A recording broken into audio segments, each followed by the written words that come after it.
Boa tarde a todos. Nós estamos iniciando mais um podcast da Associação Brasileira de Sommeliers.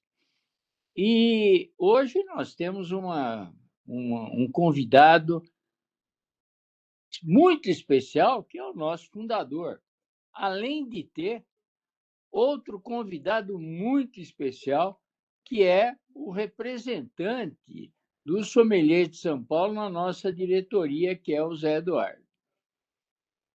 Além, como sempre, de um sócio da ABS, nós fazemos questão que participe desse podcast. Como o tempo urge, e acho que é importante a gente ser rápido e sucinto, eu quero apresentar o nosso convidado especial, que é o fundador da ABS, o grande Dânio Braga, que nos dá a honra de estar presente aqui. E já lanço o tema para a gente discutir, ouvindo, em primeiro lugar, a opinião do Dânio. É sabido que nós estamos vivendo uma crise, eu não vou chamar de existencial, mas uma crise na profissão do sommelier. Sommeliers, principalmente com essa retomada, têm sido obrigados a fazer coisas que jamais imaginaram. E tem sido difícil a gente ver o sommelier como ele era antes da pandemia. A minha pergunta, Dani, para você, talvez o mais qualificado de todos nós para poder responder isso, é que caminhos a gente vai seguir? E passo essa pergunta para que todos possam fazer a sua reflexão. Então, com a palavra, o Dânio Braga. Oi, Mário, muito obrigado. Obrigado a todos, vocês que estão nos assistindo, acompanhando nesse podcast. Eu diria que essa problemática, Mário, já está acontecendo no mercado de sommeliers há vários anos. Não é em função de uma pandemia que isto possa ter mudado os rumos da profissão. Agravou. Eu acho que não só agravou, como também fez com que as pessoas tivessem a chance de reavaliar oportunamente o tipo de trabalho que eles entreprenderam, e você percebe claramente que existiu nos últimos 20 anos uma migração do sommelier do salão de restaurantes para trabalhar em lojas especializadas ou até em importadoras de vinho. Isto, evidentemente, se deve ao fato que a nossa profissão em restaurante, ela não tem sábado, domingos, Natal, Páscoa, Réveillon. A gente são datas que são datas comemorativas que as pessoas frequentam os restaurantes, os estabelecimentos, e o sommelier lá deveria estar pronto para operar, atender, enfim, fazer com que a profissão continuasse a brilhar. Este é um aspecto que não existe em todos os lugares do mundo, não. Então, existe isto em países mais emergentes no consumo de vinho, como pode ser Brasil, Estados Unidos, mas países mais enraizados no consumo, tipo a Europa, velho mundo, né, velho continente, eles têm uma profissão garantida, porque hoje esses meninos não sabem que quanto poderia ganhar trabalhando em um restaurante, porque são verdadeiras moscas brancas. Então, eles se sujeitam a fazer um trabalho de wine director, chamamos como vocês queiram, mas não é ligado mais ao consumidor diretamente. Então, faz um trabalho de texto, escreve sobre vinhos, faz apresentações, mas quando são 7 horas da noite, ele vai embora para casa, desliga a tomada e PT saudações, fica com a família. Então, se nós não tivermos como reinventar a qualidade do profissional, remunerando o mesmo de uma forma muito mais contundente, a gente vai acabar ficando sem sommeliers mesmo. Por outro lado, temos países como Argentina, por exemplo, como Canadá, que, se vocês queiram, podemos incluir nos países do Novo Mundo, o próprio Chile, o México, e pouco outros. Estados Unidos muito incipiente ainda, porque a Associação de Sommelier nos Estados Unidos nasceu há pouco tempo e eles sempre viveram um conflito da costa leste com a costa oeste, mas isso não vem ao caso para nós. O que vale a pena mencionarmos é que, de fato, temos uma ausência de profissionais trabalhando nos salões e eu acho que isto deve ser revisto, repaginado, reestimulado por parte, em primeiro lugar, dos empresários. O empreendedor, ele precisa remunerar o sommelier de uma forma correta, que seja justamente funcionando dentro do estabelecimento comercial, incentivando a venda de vinho, orientando a compra dos vinhos, atuando nos estoques, nos custos de markup do próprio restaurante. Então, ou seja, fazer um trabalho como wine manager mesmo, não somente como abridor de garrafa com sacarone na mão, contando histórias mirabolantes, cheirando violeta, cheirando mel, cheirando qualquer coisa nesse sentido. Acho que a gente tem que ser profissionais mesmo, tem que trabalhar seriamente e poder dar uma guinada de 180 graus, senão a gente vai fatalmente perdermos os poucos que ainda temos. Olha, eu vou te dizer uma coisa, de toda aquela velha guarda que a gente conheceu, viu, Mário? O único cara que, bem ou mal, ainda está trabalhando dentro de um salão de restaurante é o Beato. O resto, eu poderia citar dezenas, mas todos eles se mudaram de lado, foram para o lado do importador, do lado do vendedor, do lado de lojas, que não atua mais nos restaurantes. Essa que é a minha fria análise sobre a situação que nós temos hoje no Brasil. Muito bem. E você, Zé? Você que está no dia a dia, você que está na batalha no momento, o que você vê? Qual é a tua visão? Mário, primeiro, obrigado pelo convite, participar desse bate-papo aí com o Dani, com o Thiago.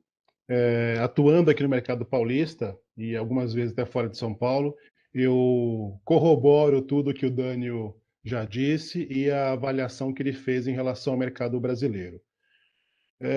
Eu percebo que aqui em São Paulo, principalmente, nós temos uma falta de profissionais qualificados para os salões. A gente comentou recentemente que tem alguns hotéis de grande nível, alguns restaurantes importantes que não conseguem preencher estas vagas.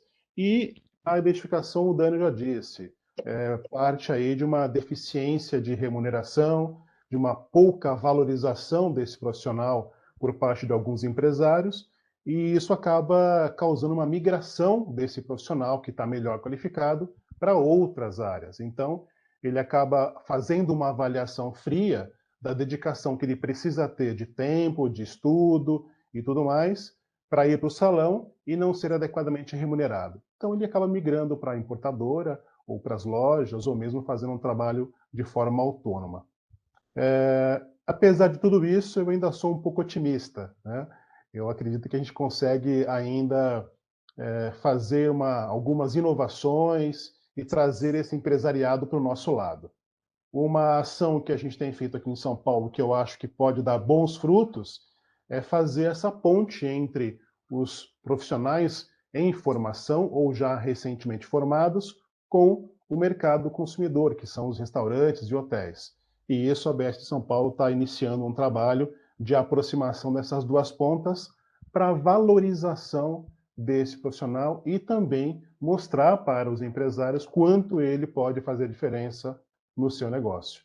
Então, eu acredito que a gente vai conseguir nos próximos anos colaborar para reverter esse papel, essa situação que não é boa no momento, mas que a gente entende que pode ter uma reviravolta e uma boa possibilidade dos novos ingressantes se darem bem.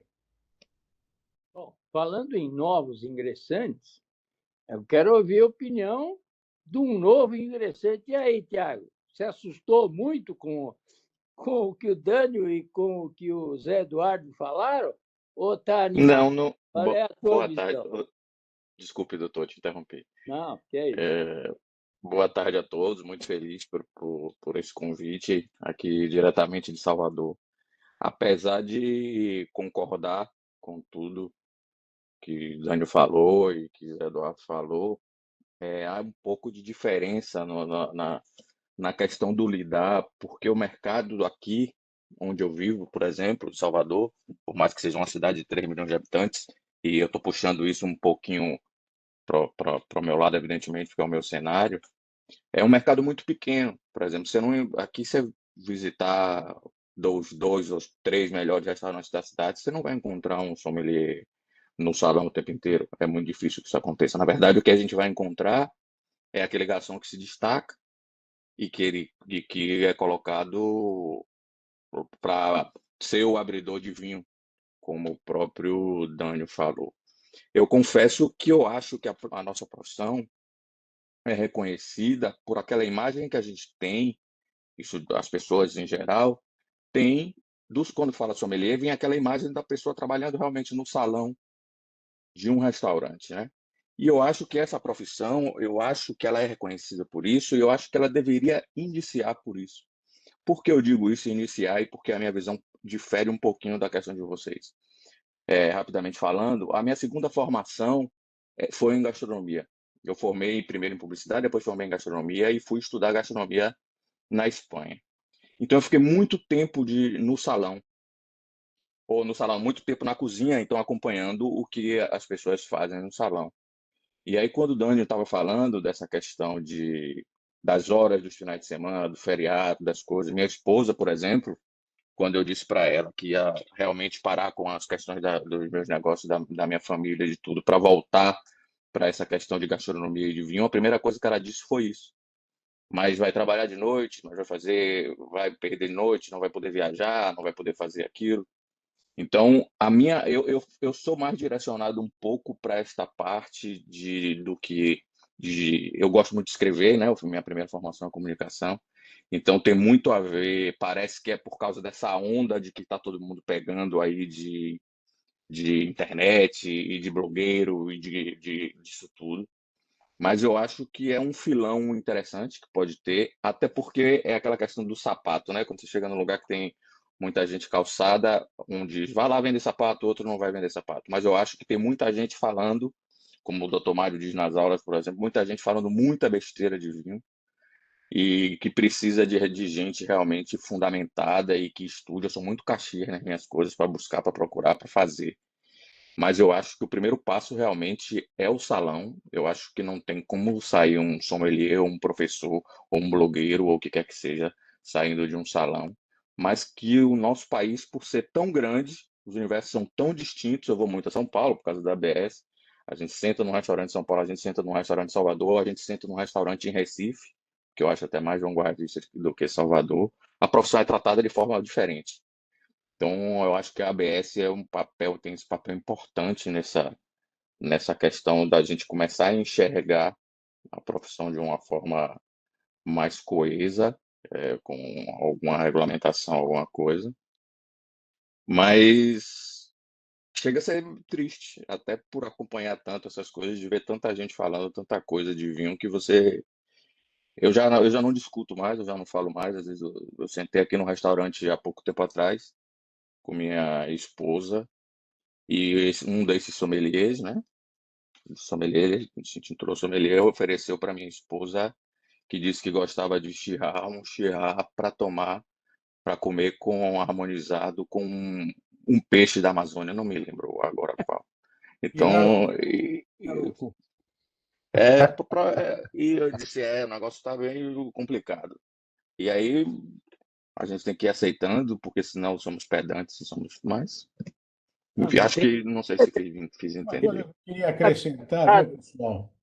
Ele Ô, tem que ser Mário, corrigido de forma educada, etc., mas não é inaceitável. Eu acho que hoje a gente está com um problema sério, que é o de não querer ofender o outro.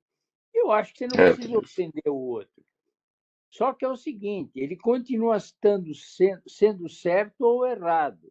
Quem acaba comendo ou ingerindo um peixe, e onde quer que ele seja, com um cirrá potente e tânico, eu sempre brinco e digo que ele não precisa ser mais castigado do que ele já está sendo pela própria experiência, tá certo? esse é o maior castigo que ele pode ter, seria esse aí. Mas, de qualquer forma, você não pode deixar barato. Né? Eu não sei o que o Dani... Eu queria acrescentar, viu, Mário, era o seguinte, que talvez as associações regionais nem todas sabem que a profissão de sommelier é reconhecida pelo governo brasileiro. Tem pouquíssimas associações no mundo cuja profissionalidade já foi reconhecida por uma entidade governamental. Se conta em uma mão. A Suíça, que foi o primeiro país, pela escola de hotelaria, né? Evidentemente. A França, por ser uma instituição. Recentissimamente a Itália, bem depois do Brasil. Agora não me lembro, mas eu acho que fui em 96, ou quando é que foi o reconhecimento da pessoa jurídica de sommelier, Mário? Se lembra de cabeça? Não me lembro. Aqui no Brasil? No É, Brasil, 2011, agosto de 2011. É agosto. 12.467 a lei, né? Se Então, não me você vê, engano, é isso. 2011 já se vão 11 anos que é reconhecida a profissão e talvez as associações que estão iniciando esse trabalho de multiplicador de profissionais devam, evidentemente, propagar isto, incentivando, né, os profissionais para se tornarem de fato profissionais. E é claro que, por outro lado, as próprias casas devem se imbuir de uma tarefa que é uma tarefa de reconhecimento do profissional que está trabalhando para eles e divulgar essa profissão, que é uma profissão que fui, ao longo desses 40 e tantos anos de história, já fui plagiada, já fui sacaneada de tudo quanto é lado, aspectos. Então, existe uma falta de moralidade muito grande também entre os profissionais, isso é verdade. Agora, os profissionais sérios são aqueles que padecem, que pagam mais o pato, né? Aqueles que são charlatãos, eles continuam seguindo adiante se não forem descobertos ou desmascarados, né? Como é a nossa tarefa de poder fazer isso, né? Então, sommelier virou uma palavra mágica, uma palavra que não tem a profundidade que deveria de fato ter, pelo estudo, pela dedicação, pelo empenho que todos esses profissionais estão dando, estão oferecendo nas casas que eles operam, e acho que isso é um motivo de orgulho de um lado e um motivo de preocupação por outro, né? Então, talvez nós que estamos mais próximos dos presidentes das empresas, proprietários de restaurante, fazemos uma campanha para moralizar os bons que nós temos nas mãos, para que eles possam seguir adiante com uma certa valorização por parte dos proprietários das casas, né? Eu ia perguntar para vocês, porque nós, depois de muito pensar aqui em São Paulo, chegamos à conclusão que a gente só vai conseguir mudar esse panorama se nós tivermos um aliado fortíssimo e, para mim, fundamental, que são exatamente o que vocês citaram, os donos dos restaurantes. Então, não dá para a gente ficar dando murro em ponta de faca. O que eu gostaria para encerrar esse podcast é perguntar para vocês que soluções vocês, quer dizer, essa é uma solução que nós encontramos. Não sei se está certo, está errado, mas nós estamos tentando. Mas eu pergunto para vocês, vocês veem alguma solução, algum caminho que a gente possa seguir para melhorar essa condição? Eu sei que é difícil, mas algo que pudesse trazer alguma esperança para a gente? Eu acho que a via do conhecimento é a via mais sustentável, autossustentável. Você ter associações como a nossa, que são associações muito bem sedimentadas, com uma campanha, um estudo, uma proposta de cursos, de ensino bastante ampla, eu acho que isso deveria ser o caminho para a valorização profissional. E, além de tudo, né, abordarmos esses donos de restaurante e dizer para eles, olha, gente, mandam para os profissionais de qualidade para a gente, que a gente vai formar para vocês um elemento importante dentro da vossa conceituada empresa. Então, é um trabalho a quatro mãos, né, que não pode ser somente Isso do mesmo. nosso lado, né, mas também tem que ser para o lado da empresa que recebe esses profissionais para que ele saiba exatamente qual é o caminho. da seriedade, o caminho que não é certamente do charlatanismo, que possa nos levar adiante para um profissional qualificado e competente. Eu concordo com o Dani, eu acho que a informação é a nossa melhor aliada e, como eu até citei antes, a gente tem que buscar essa ligação com o empresariado, de forma que a gente possa mostrar as vantagens que ele vai colher de melhoria no resultado, tanto operacional quanto financeiro, tendo uma pessoa capacitada e alguém que possa realmente gerenciar o negócio de bebidas do restaurante. Não é apenas para abrir garrafa e tampouco ser ali passeador do salão. É alguém que vai orientar a equipe, que vai organizar toda a estrutura de negócio de bebidas e fazer com que isso tenha um excelente resultado no final do período. Acho que esse é o melhor caminho. E aí, Treinamento, treinamento, treinamento e treinamento. Perfeitamente. Eu acho que está bem por aí. Eu acho que, na minha concepção, o ponto de partida é não, que a gente não deve nunca sonegar informação. Eu acho que esse é o nosso principal papel. Aqui está tendo uma enxurrada monstruosa, esses vinhos trazidos de contrabando da Argentina para cá, que inclusive estão sendo vendidos nos restaurantes.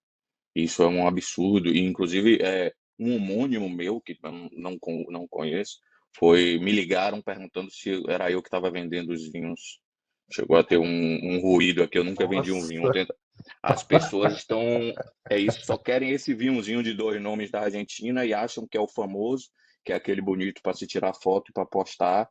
E quando a gente vai mostrar que é um universo extremamente amplo, cheio de nuances, em que não se finda o estudo dessa coisa, que não é só aquele vinhozinho lá super extraído e tal, que tem outras opções, que é o estudo, que é o livro.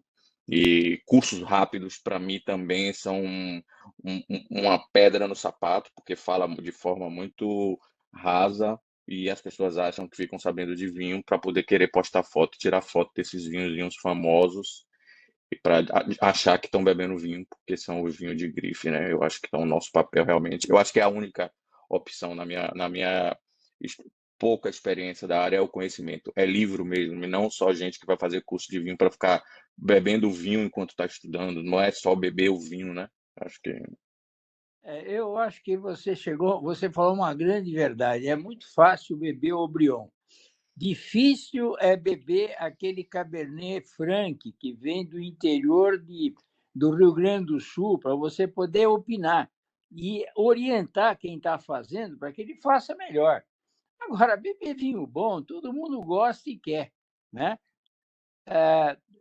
Eu aí quero lembrar aquele famoso ditado que diz que todo mundo vê as pingas que a gente bebe, mas não vê os tombos que a gente leva.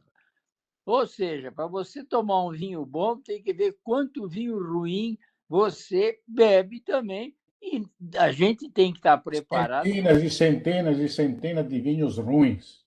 Exatamente. É realmente muito difícil. Todo mundo acha. Quando sou convidado para ir almoçar ou em almoço de alguma coisa, eu tremo, porque eu já sei que vou comer aquele risoto de cogumelo, aquelas coisas horrorosas, as quais o meu organismo já está ganhando antígenos, tá certo? Então, aqui sai sempre o salmão com maracujá, aquele salmão quase borracha, já quase branco de tanto que foi cozido o maracujá. Parece que faz parte do convite. muito bem. Bom, nós estamos nos aproximando do final do nosso podcast e eu queria passar a palavra aos três para que vocês possam fazer as suas considerações finais e dar, se houver alguma sugestão, que a gente possa repassar para o nosso associado, já que esse podcast vai ser, ou esse pódio videocast, vai ser divulgado aqui em São Paulo a todos os nossos associados. Dani.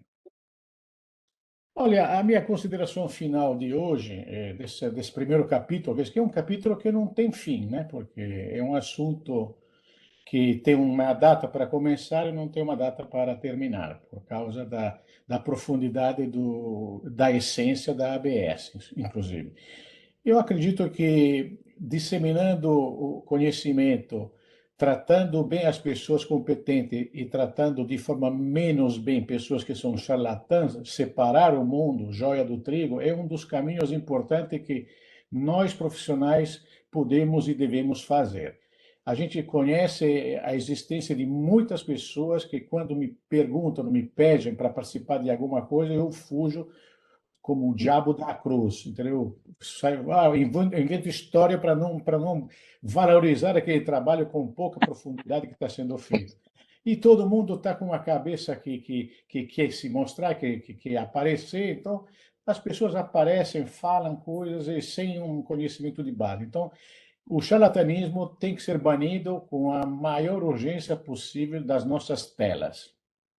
Esse é o meu final. E você, Zé? É engraçado o Dani falar sobre isso, né? A gente tem convite que a gente não aceita nunca, né? Absolutamente não.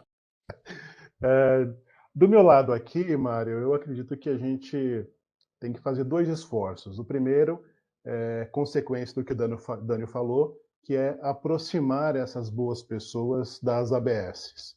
Acho que isso é um fator fundamental. Deixar essas pessoas mais coesas, com mais informação, e juntos nós somos mais fortes, né? E menos penetrável a essas intempéries que acontecem no mercado. E prestar uma excelente informação para os nossos enófilos, para os consumidores. Tendo consumidores mais exigentes, certamente teremos estabelecimentos comerciais melhores. Uma coisa está conectada com a outra. Então, acho que, novamente, a informação e a dedicação na formação dessas pessoas é o ponto fundamental que eu acredito que a gente possa ter sucesso. Muito bom. E aí, Tiago? Eu vou na mesma, até porque é o que é a minha grande paixão, é conhecimento mesmo, e eu acho que a ABS é a principal, isso não tem nada de bajulação, mas é a principal instituição responsável por isso do país. E eu sinto muita falta hoje, por exemplo, porque hoje eu me sinto da pandemia para cá, enquanto a gente estava em contato, que a gente tinha as degustações semanais, além das aulas e etc., e que é como eu me sinto como se estivesse jogado nesse mercado aqui. Eu me sinto um pouco abandonado aqui em Salvador, principalmente, mais distante dessa situação. Então, falta de fato essa informação mais profunda, não menos rasa do que é habitué, do que é o cara que está te chamando para uma degustação somente com o intuito de vender o vinho dele, sabe? Falta essa saber essa diferenciação. Acho que está bem por aí essa diferenciação do bom profissional para o mau profissional, é aquele que está com o intuito somente de vender e por isso vende qualquer coisa, vende um rosé velho, vende o que quer que seja. E em São Paulo isso é muito mais fácil, obviamente, não tem nem o que se questionar. Eu me sinto especialmente aqui refém disso, mas eu acho que é o único papel. E eu tiro o meu chapéu de coração, porque eu sou fã da ABS. Eu acho que a ABS é um dos caminhos que a gente consegue, que tem para a gente conseguir resolver de forma orgânica essa questão dessa falta de informação e dessas pessoas que utilizam esse nosso ramo, que por estar ligado ao prazer, muita gente acha que realmente é fácil e é tranquilo e todo mundo pode. Bom, eu tenho uma sugestão a fazer, particularmente a você, viu, Tiago? Eu acho que você, do jeito que você está no ponto para montar uma diretoria e refundar a ABS Bahia, tá certo? Então, esse é o meu conselho particular para você. Eu gostei muito da população e da sua forma de pensar, eu creio que eu divido a minha opinião com os outros. Só para resumir, como vocês puderam ver, informação, conhecimento são a base fundamental que todos nós concordamos são essenciais para que a profissão se desenvolva.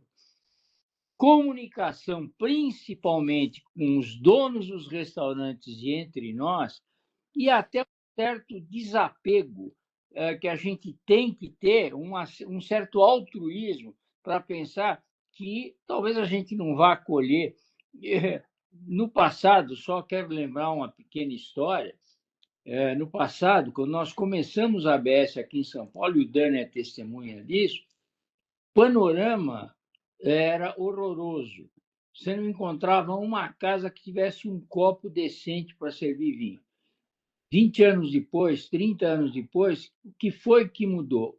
Foi a exigência dos consumidores que passaram a reclamar, a não aceitar. Fomos os consumidores que mudaram esse panorama. Então, se hoje São Paulo, como diz o Tiago, é uma outra realidade, não foi uma realidade sem luta e sem batalha.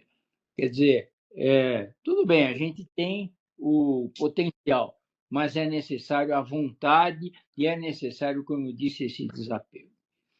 Meus amigos, muito obrigado em nome da ABS São Paulo e voltaremos em breve, sempre às terças-feiras, que é o dia que nós estamos nos reunindo aqui. Muito obrigado.